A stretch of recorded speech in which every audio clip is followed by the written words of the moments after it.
السلام عليكم ورحمة الله تعالى وبركاته. الإخوان الأخوات كيف دايرين؟ لاباس عليكم؟ فكنتمنى تكونوا بألف خير وبصحة جيدة. مرحبا بكم على القناة، مرحبا بكم في الفيديو ديال اليوم اللي غادي نحاولوا نشوفوا من خلاله نقطتين مهمتين فيما يتعلق بطلب الجنسية الإسبانية. النقطة الأولى كتهم الناس اللي باغيه تطلب الجنسية الإسبانية ولكن بلا ما تدوز الامتحانات. أما بالنسبة للنقطة الثانية فغادي نطرقوا المواعيد لاجتياز اختبارات الحصول على الجنسية الإسبانية. فقبل ما ندخلوا في تفاصيل الإخوان الأخوات، الناس الخير ما تبخلوش علينا باللايكات ديالكم، بالبارطاج كي تعم الفائدة. ألف مرحبا بالجميع. والناس اللي شافت القناة أول مرة بالطبع إذا عجبكم المحتوى والمضمون اشتركوا، فعلوا الجرس باش يوصلكم كل جديد. فعلى بركة الله. أول حاجة أن وزارة العدل كتحذر بالنسبة للمهاجرين اللي باغيين يتقدموا بطلب الجنسية الإسبانية عن طريق الإقامة، أن هذا الموضوع كي يخص الناس اللي باغيه تطلب الجنسية الإسبانية عن طريق الإقامة، لأن طرق طلب الجنسية متعددة، ولكن الموضوع ديال اليوم عن طريق الإقامة. لكنهم ما يعرفوش يقراو ويكتبوا، يعني الإعفاء من الامتحانات. فهنا وزارة العدل كتأكد لهاد المهاجرين أنهم أول حاجة يتقدموا بطلب الإعفاء، وبعد ذلك عاد يتقدموا بطلب الحصول على الجنسية الإسبانية. وما تؤكد عليه وزارة العدل أن هاد الناس إلا كانوا تقدموا بطلب الجنسية وثم عاد بعد ذلك تقدموا بطلب الإعفاء أو لا دفعوهم بزوج، فهنا ما أكدت عليه وزارة العدل أنها الطلب ديالهم غادي يتأرتشيفا، يعني غادي يبقى محطوط تما، مما يؤدي إلى رفض طلب الجنسية بطريقة تلقائية. فهذا أمر جد مهم.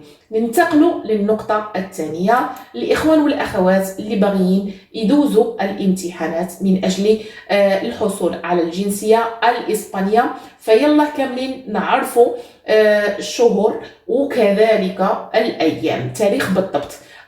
قبل ما ندخلوا في تفاصيل يعني بكل شهر تاريخ، فغادي نحاولوا نعطيو بعد الشهور اللي يمكن لكل واحد تكون مناسبة له. كاين فبراير، أبريل، وكاين شهر ماي، ثم شهر يوليو، ثم سبتمبر واكتوبر، واخيرا نوفمبر نتاع 2023 بالضبط، لان 2022 صافي يعني تبلعت، ما كاينش هذا الشهر التالي ما كتكونش فيه الامتحانات. اجيو نشوفوا التواريخ ديال كل شهر بالضبط. فالي بالنسبه لفبراير الامتحان يكون يوم الجمعه 17 فبراير. الناس اللي باغا تدوز الامتحان فبراير خاصها موعد التسجيل لهذا الامتحان خصو يكون قبل 11 يناير. قبل 11 يناير اللي باغا تدوز فبراير تقدم بالطلب ديالها قبل 11 يناير. نمشيو لابريل. ابريل الامتحان غادي يكون في يوم الجمعه 17 ابريل.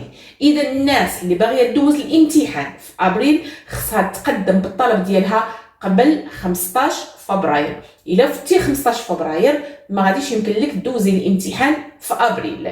الناس اللي باغيه تدوز الامتحان في ماي، يعني يوم الامتحان يكون يوم الجمعه 12 ماي، والسبت كذلك 13 ماي، فيها يومين في ماي. لكن اخر الناس اللي باغيه تدوز في ماي خصها تقدم بالطلب قبل 15 مارس، يعني اخر اجل هو 15 مارس. نتاع يوليو غادي يكون الاختبار يوم الجمعه 7 يوليوس. الا لاحظتوا الامتحانات كلها كتكون في يوم الجمعه. ولكن نتاع يوليو اخر اجل هو 10 ماي، يعني ما تفوتش 10 ماي. باغي تدوز الامتحان في سبتمبر يوم الجمعه 8 سبتمبر غادي يكون الامتحان، والتسجيل اخر اجل 12 يوليو. 12 يوليو الا كنت باغي اخي اختي دوزوا الامتحان في سبتمبر. بالنسبه للناس ديال اكتوبر باغيين يدوزوا في اكتوبر 2023 الاختبار يكون يوم الجمعه 13 اكتوبر، ولكن خصك تقدم بالطلب ديالك قبل 6 سبتمبر. الا وصلت 6 ولا فتو الطلب ديالك مرفوض. الناس اللي باغي دوز الامتحان في نوفمبر فيكون في 17 نوفمبر والجمعه، يوم الجمعه 17 نوفمبر ويوم السبت 18 نوفمبر 2023.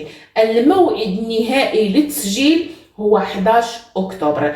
فالاخوان الاخوات نتمنى نكون وصلت لكم اليوم التاريخ اخر اجل الشهور اللي كدوز فيها الامتحانات بالي باش نكونوا متفاهمين، لان هاد الفيديو صادفته وكذلك كان تحت طلب الاخوان والاخوات.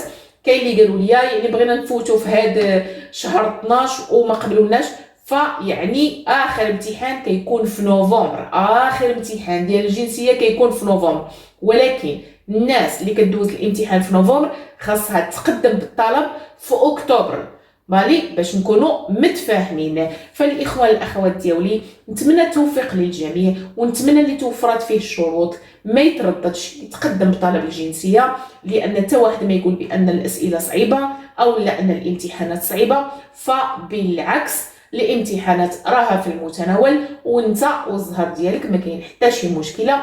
الانسان ما فيها باس يتقدم ويدوز الامتحانات، ما خسر والو كما نقولوا.